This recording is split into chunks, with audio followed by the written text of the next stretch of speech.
Hello and welcome to the World News at 12 on Voice of the People 90.3 FM. I am Solomon Ofem and here are the top stories. Kidnapped Bayelsa judge regains freedom after 12 days in captivity. Rotimi Amechi vows to do one term if elected president under ADC. Nyesom Wike declares end to Rivers crisis. Lagos to enforce mandatory health insurance for residents. Provost falls calls for students of private tertiary institutions to benefit from NEL Fund. On an international scene, Russia becomes first country to recognize Taliban government. And in sports, Morocco and Zambia set to launch WAFCON 2025 action. Details coming up in just a moment.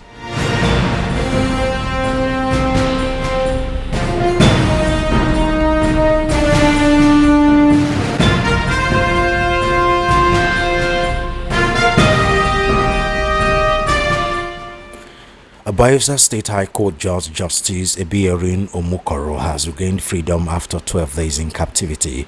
Omokoro was presented to newsmen at the Bayelsa State Headquarters of the Department of State Security in Yenagua.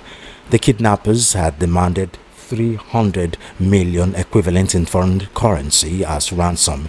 It was also gathered that his release followed the days of joint police tactical operations led by the commander of the operation Puff Ada, Chris Nwogbo.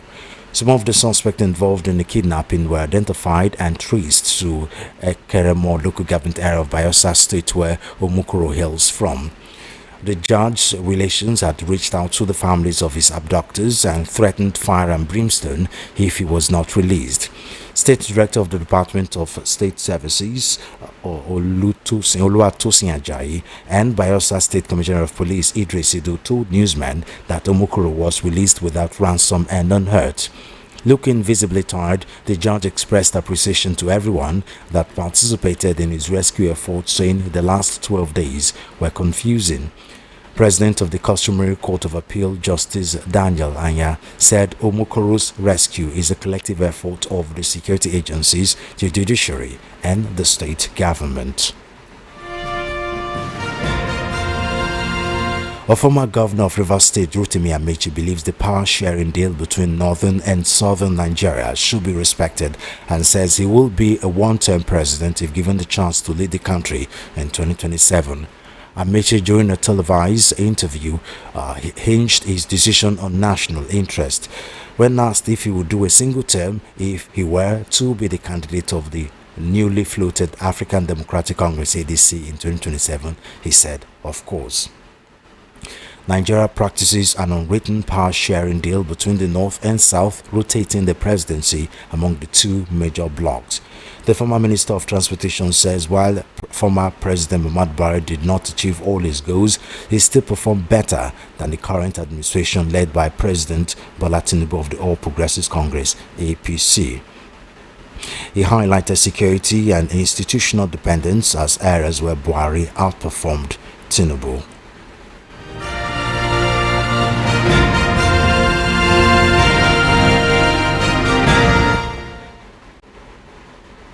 The government at that time must spend 4 years. And after 4 years, the government reneged. And I said, no, that would be unfair. That would be instability at its peak because the North will react. So the best thing to do is to do what? Is to support a northern candidate to continue the balance of power. Just like I would be among those saying to the North, no, the South must be allowed to complete their tenure. If the South is not allowed to complete their tenure, then we have made a mistake in supporting. So if you get a ticket, you only do one time. Of course. And Nigerians can trust that. I've told you. You know this question. Nigerians know that I speak my mind. Nigerians know that what I can't do, I will not say, including the minister, including the minister of aviation. They know that, including the president. The president knows that. The day the president left my house, he told everybody that came with him, if there's one person I believe in this our trip is Amechi. He knows. Anybody who knows me knows I'm open. If I won't do more than 4 years, I'll say that if I will do more than 4 years, I'll say I will do more than 4 years. You know the president. You know his political antecedent. You know his capacity politically. Does the coalition have the capacity to unseat him in 2027? Why not you wait? You know that's what PDP thought. That's what PDP thought. PDP, as far as PDP was concerned, nobody can remove them from office. Why? Incumbency. The power of the people is by far greater than incumbency. How was the Prime Minister of Bangladesh chased out of office? The people. You can kill as much as you want. You can kill 100 persons if you want to shoot. That's your business.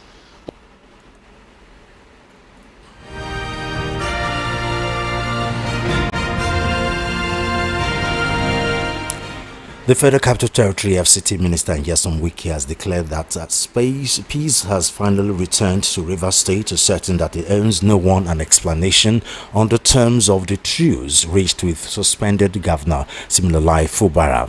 The development comes as the Rivers Elders and Leaders Forum called on President Bola Tinubu to lift what they described as a de facto state of emergency in the state, urging the full restoration of democratic institutions. Speaking during a media chat monitored in Abuja, Wike said certain individuals had exploited the Rivers political crisis for selfish gain, treating it like a personal oil well from which they drew illicit benefit. He said these actors are now dissatisfied that the feud between him and Governor Fubara has been resolved. He maintained that his decision to reconcile with Fubara was the best interest of Rivers State, insisting that he remained committed to peace and stability in the region. Meanwhile, the Rivers Elders and Leaders Forum has welcomed the peace deal between the two former allies turned rivals, urging President Tinubu to complete the reconciliation process by lifting what he sees as an imposed emergency situation in the state. The Lagos State government has vowed to begin the enforcement of compulsory health insurance policy for residents. A statement noted that the Permanent Secretary, Lagos State Health Management Agency, Dr. Emmanuel Zamba, said enforcement would begin in earnest in early 2026 in line with the executive order signed by Governor Babajide Sanwo-Olu in July 2025. She made this known at a forum where key stakeholders across the health insurance value chain, including healthcare providers, health maintenance organizations, and technical partners, gathered to review progress and discuss future implementation strategies. The order mandates that residents must show evidence of enrollment in a health insurance scheme before accessing public health services, excluding emergencies. To further strengthen identity management and prevent fraud, Zamba disclosed that LASHMA had partnered with the Lagos State Resident Registration Agency to roll out biometric and card readers across health facilities. He also highlighted the agency's expansion into diagnostics, telemedicine, and virtual care initiatives designed to extend access to remote and underserved populations.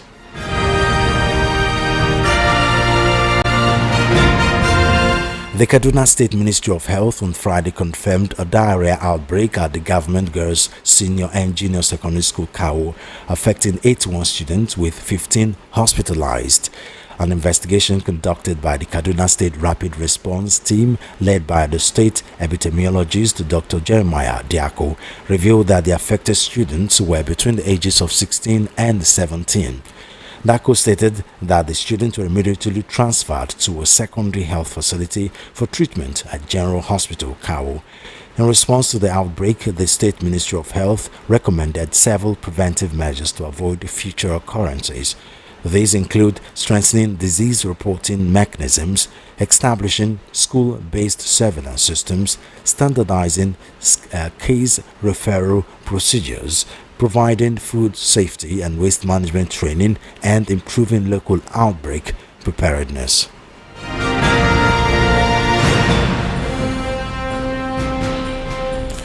The provost of Harvard Day College of Science and Management Science Studies, Obada Abeokuta, Dr. Oluwatosin Adebayo, has faulted the calls for students of private tertiary institutions to benefit from the Nigerian Education Loan Fund. Adebayo argued that parents who send their children to private universities in Nigeria do so because they can afford the tuition, adding that such students should not be eligible for education loans funded by the federal government. He made this known during a media parley and tour of the institution's facilities.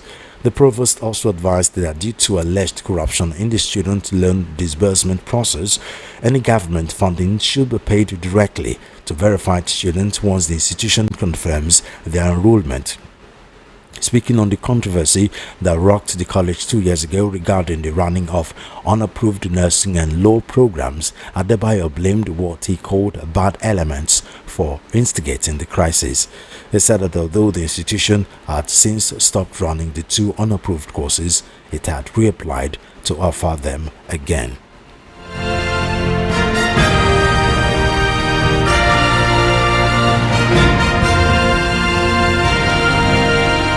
You're still on to the World News at 12 on Voice of the People 90.3 FM. Up next is news analysis after the break.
Good to have you back. If you're just tuning in, this is the World News at 12 on Voice of the People 90.3 FM. I have Tunde Kolawole, a legal practitioner and current affairs analyst, joining me on the news today.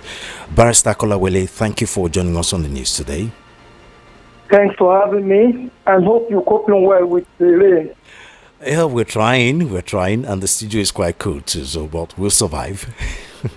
Thank God for that. Okay, let's go to the first topic for discussion, where of course the coalition is what's on everyone's mouth and mind at the moment. It has generated quite a number of discourse nationally, under the platform of the ADC. And of course, former River State Governor Rotimi Amechi had an interesting interview last night where he talked about quite a number of things, but the ones that really caught the people's attention is his promise and his vow to do a one-term president if elected under ADC in 2027. What do you think about that? Well, let me start by saying that the regrouping of political forces of some politicians in the country is a welcome development for 2-3 reasons. One, we will not, a one-party state, it's a very, very dangerous state. It doesn't guarantee fundamental human rights. So to that extent, one will want to see some other very virile, strong political parties also vying for votes in the Nigerian landscape. The second one is that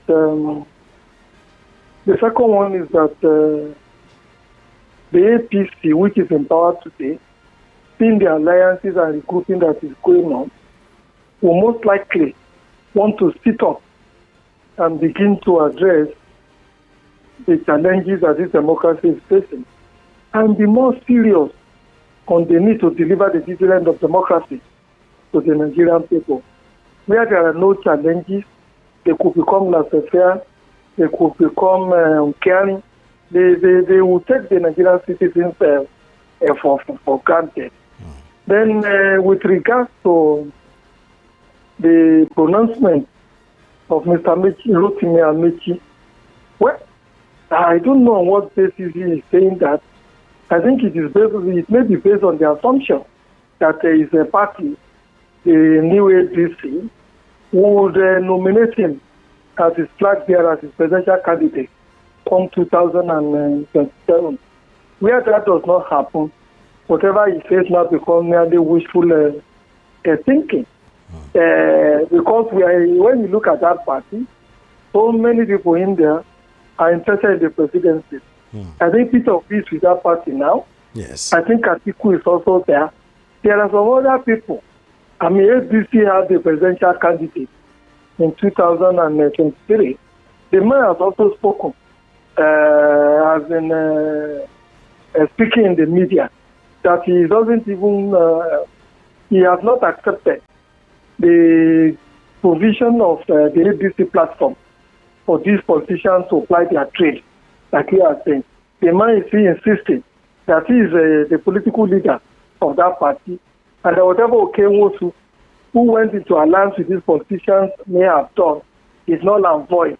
So that is to say, it might be challenging the regrouping or going under the umbrella of the ADC by these politicians to contest the next election. For Mr. Rotimi Amechi, well, it's difficult to trust the Nigerian politicians. When they say something today, tomorrow they will say a different thing. Remember when Rotimi Amechi was in power in Rivers State? Yes. There were all manners of promises and all that, which he didn't fulfill up to today. I will just mention one example. When he was giving out a contract worth billions of naira for the monorail and all that, and people were asking him questions, telling him the failure of such similar projects in Kaduna, in some other states and whatever. He said that one is going to be different, that he will deliver the monorail to Rivers State people within certain specific period of time. Has the monorail been delivered up to date? The answer is no. Furthermore, if he is able to get the presidency, if the APC allows to contest the presidency under his platform and win, what is the possibility that 2031 or thereabouts, the man will not be saying that because of popular demand and pressure from supporters and rank and file party members, he has changed his mind. He would like to run for a second term. You know what I mean? Even though President Obasanjo never, when Obasanjo came in 1999, even though it wasn't explicit as regards the number of terms they would like to do, but you saw what became of Obasanjo after he finished the first term. He started, and then even the second term, he started asking for the third term. Why was he asking for it? There is no office, there is no job that is as juicy as the presidency of the Nigerian nation anywhere in the world. Okay, so this interview is quite interesting because people are under the assumption that Peter Obi, the flag bearer of the party, is going to be between Peter Obi and Atiku Abubakar. And of course, if you Peter Obi is like the most electable person in that party, while on the other hand Atiku Abubakar is we're not sure if he would just abandon his lifelong dream of being the president of Nigeria just like that, you know, considering he has contested a few number of times. You know, so, and which is why people are wondering, why will Peter Obi be involved in that party, except he wants to be vice president under Atiku? That's assuming Atiku is still hell bent on being the president. But so the long and short of the story is that the contention was most likely between Peter Obi and Atiku, and people are like, okay, this is going to be interesting. Let's wait and see how this plays out. And then for Rotimi Amechi to come out and make this statement, which is giving the passing the information that is also in the running, is also vying for the position. What kind of agreement do you think was made, you know, between these people for them to come under that ADC umbrella? And do you see this as a future recipe for disaster when it's time to finally choose a flag bearer for that party? Okay, let me start from where we earlier stopped, which is the Rotimi Amechi. I think Rotimi Amechi is making a commitment for one-term presidency Yes. in order to assuage the egos of the North. You know, the belief is that after Ashwaji may have finished his first and second term, Peter Obi made the same promise like 2-3 days ago. exactly. It may be to assuage the feelings of the North. The unwritten agreement, the gentlemanly agreement between the North and the South is that once the power dwells in the North for 2 terms, it will go to the South. If you dwell in the South for 2 terms, it will go back to the North. Knowing that Ashwaji has already taken a term out of the 2 terms that the South should do, all the presidential candidates under the ABC now will not want to antagonize the North by saying that if they get it, they would like to do 2 terms. That may be the reason why you find out both Rotimi Amechi and Peter Obi are now saying they will merely do 1 term and allow power to go to the North. But like I said, once they get there, chances are that they will say by popular demand, this oppression from politicians and then the citizens and all that, they will want a 2nd term. So I don't believe any of them. It's merely politicking and all that. So with the agreement you were talking about, what kind of agreement would they have reached? Well, is it possible, or the Nigerian politicians to have respect for agreement? I doubt it. If the average Nigerian politician have respect for agreement and all that, some of the challenges that we have with this democracy will not have been there. It's because they don't respect whatever agreement that they all entered into that we continue to have all these challenges. Now, so whatever I am sure, or I can guess, or I suspect that they have not really reached an agreement as to who is going to fly the flag of the ABC in the presidential race come 2027. There may have been some secretarial agreement. But as we are saying that, okay, let us agree from the onset that if it is somebody from the South that gets that eventually becomes the flag bearer of this political party, then that person is not going to be allowed to do more than 1 term. And then they will now throw open the presidential flag bearing candidate. It is also possible that if it is somebody from the North that gets it, that person will also be committed to doing just 1 term and align the power, the presidency, to return to Southern Nigeria, so as to be able to find a way around this gentlemanly agreement between the North and the South. Furthermore, if you have been reading the papers and following the social media, it would appear to me there is a tremendous pressure already on Peter Obi to accept to either be the vice presidential candidate of anybody that eventually, if somebody from the North gets the presidential flag. Already, certain person from the South is already mounting pressure on Peter Obi to accept to be the vice presidential candidate or whoever gets it from the North. And if he's the one that gets it, he himself will want to give a commitment to the Northern people that he will do only 1 term and then surrender power to the North. But more importantly, you were saying that Peter Obi would appear to be the most eligible candidate in there. The most electable. Yes and no. The most electable. Yes and no. What Alhaji Atiku Abubakar, age is not on his side. But when you look at experience and what have you, he would appear to be the most experienced politician. And the financial might he has. And exactly. And then when you also look at around the world today, age would appear no more to be too serious or a significant factor, especially where institutions do work. Look at Donald Trump today. I think the man is approaching his 80. And then look at Biden that left the place. He won the election. He was already clearly over 70. And even tried to contest again after being over 8 to run for a 2nd term. If he never had some of those little hiccups with regard to his health, he probably would have contested at that very old age. Some people are still very articulate at a very, very old age. another, even though they may not be strong mentally, I mean, they may not be strong physically, but if they're able to surround themselves with people who have the stamina to do the work and who are loyal and who can also deliver the dividend of democracy, and then where such a person is allowed to allow institutions to work, because it is really an institution that should run society and not individuals. If, for example, nobody can dictate to the Inspector General of Police, if, for example, nobody can dictate to the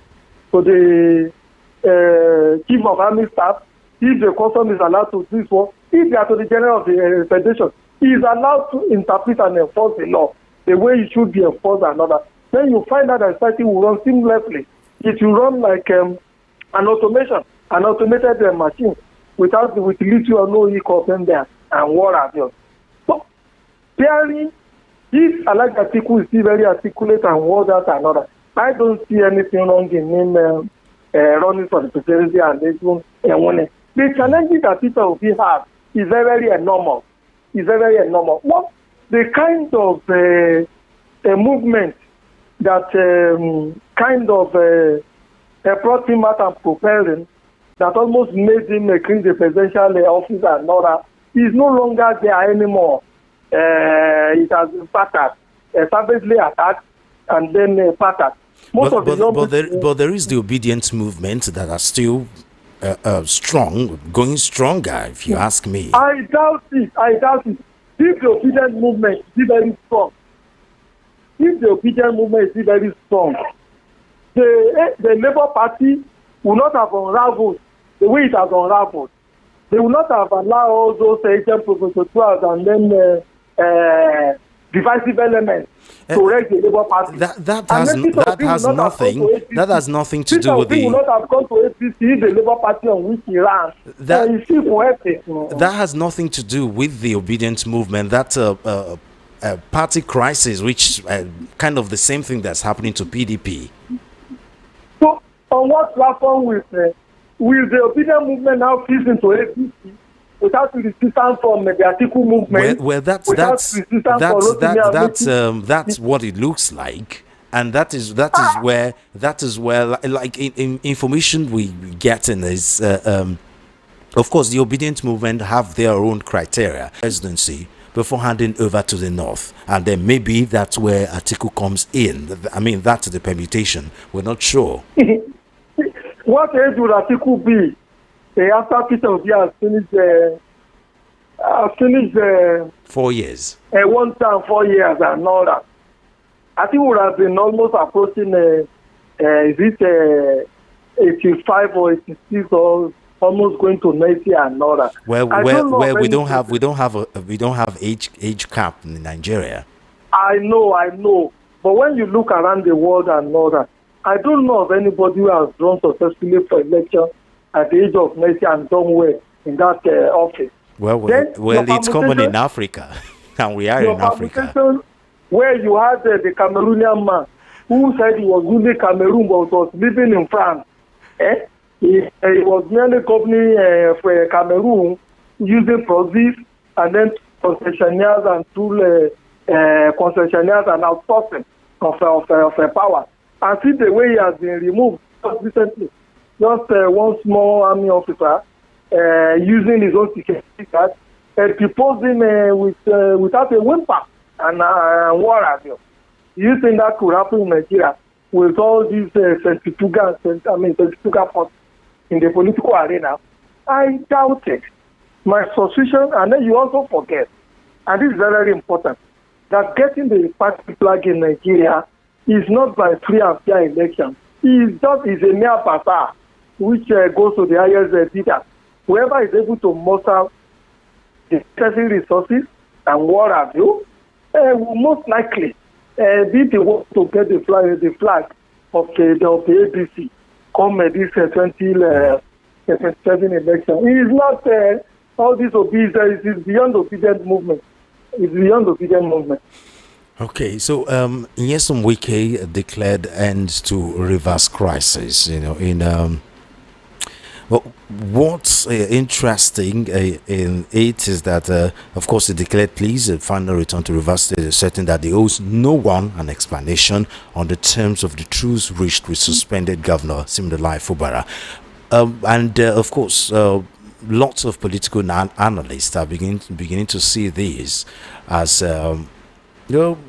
Siminalayi would definitely be a puppet governor, which was what he didn't want in the first place, which has plunged the state into crisis.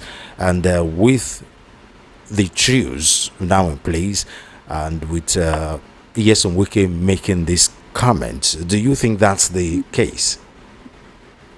Well, I think that comment is totally uncalled for. It doesn't show respect for the people of Rivers State, who have suffered so much because of this fight between Wike and Fubara. A responsible leader will want to first and foremost apologize and seek atonement for what has happened in Rivers State. In governance, delivery of dividend of democracy, and the life of the people has been put in jeopardy. When you now come back and say you owe nobody an explanation as a kind of truce or agreement you have entered with Fubara and others, that's marks of arrogance. And the good leader shouldn't be talking like that at all. It's totally uncalled for.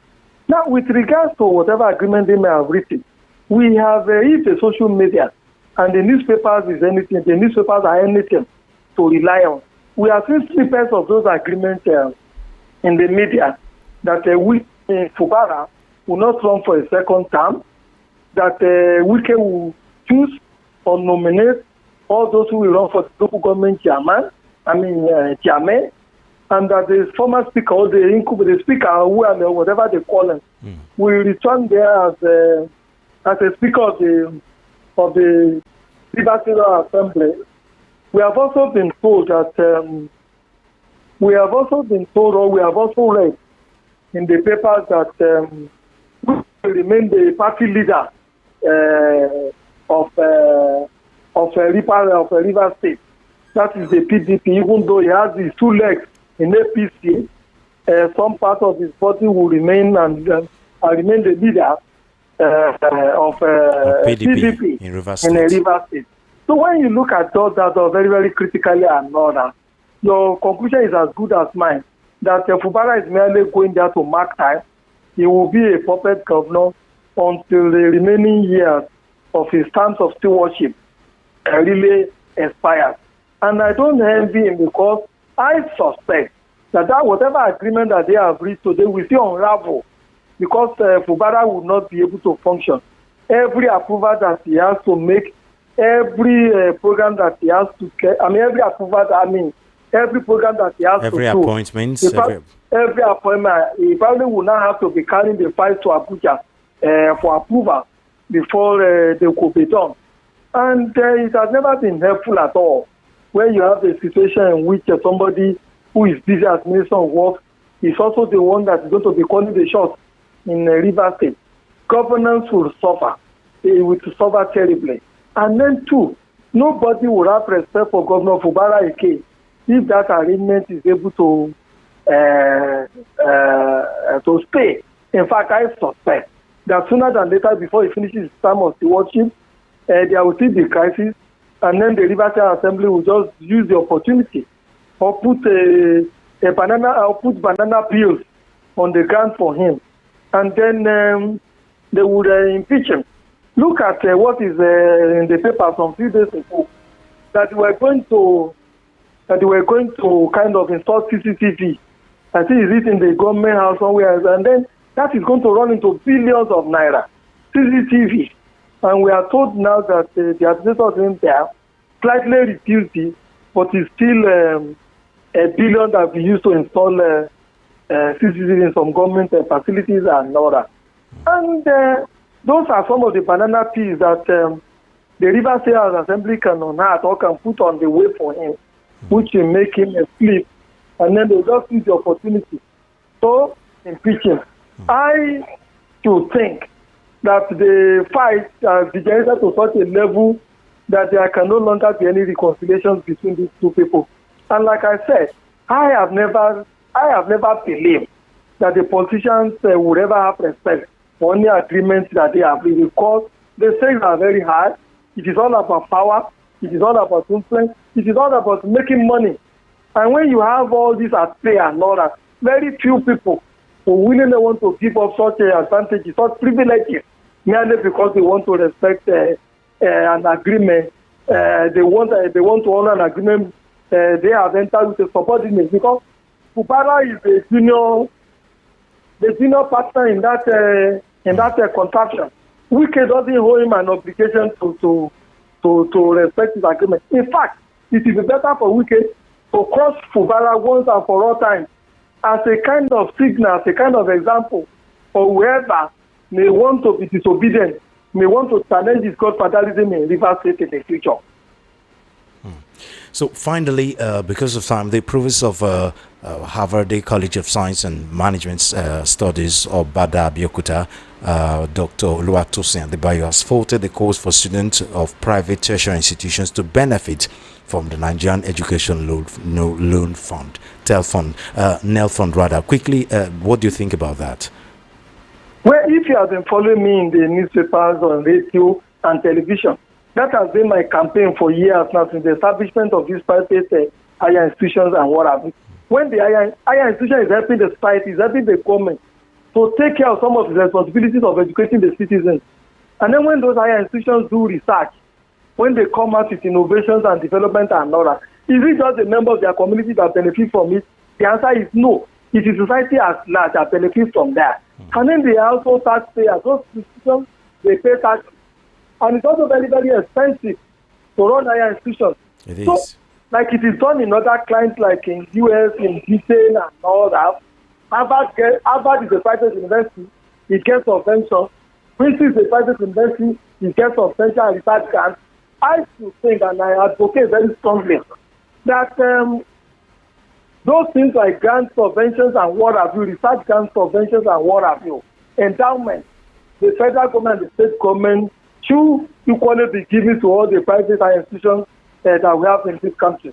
Even the private secondary school and primary school, they should be getting some form of subventions and grants from the government, because they are helping the society and the government to take care of its duties and responsibilities to the citizens. Okay, thank you very much. It's always a pleasure talking to you. I wish we can talk more, but time is really, really past spent. Thank you so much, Barrister Kolawole. Thank you for having me, my brother. And I wish all your listeners a happy day, a good day. Thank you very much, sir. Tunde Kolawole, a legal practitioner and current affairs analyst.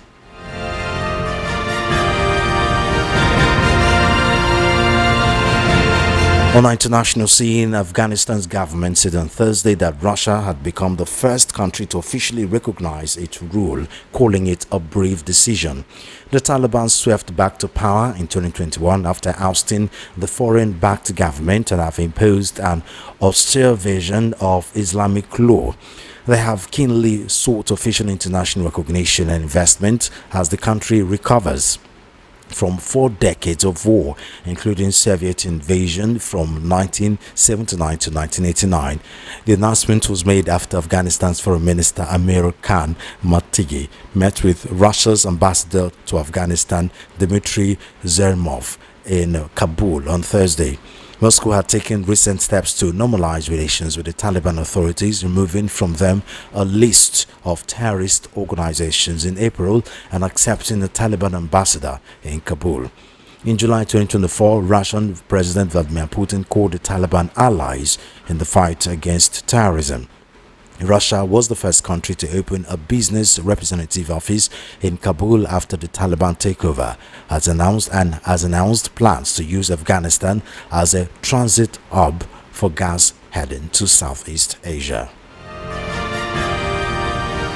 Still on the international scene, after nearly 24 hours of debate, the United States House of Assembly, House of Representatives have passed the One Big Beautiful Bill, an enormous tax cut and spending package that represents a pillar of President Donald Trump's agenda. The lower house of the U.S. Congress voted by a margin of 218 to 214 in favor of the bill on Thursday. All 212 Democratic members of the House opposed the bill. They were joined by Representatives Thomas Massie of Kentucky and Brian Fitzpatrick of Pennsylvania, to broke from the Republican majority. After the bill's passage, Speaker of the House Mike Johnson, the top Republican, applauded his fellow party members. The bill now heads to the White House for Trump to sign it into law. The Republican president had called on his fellow party members to pass the legislation before July 4, the country's Independence Day.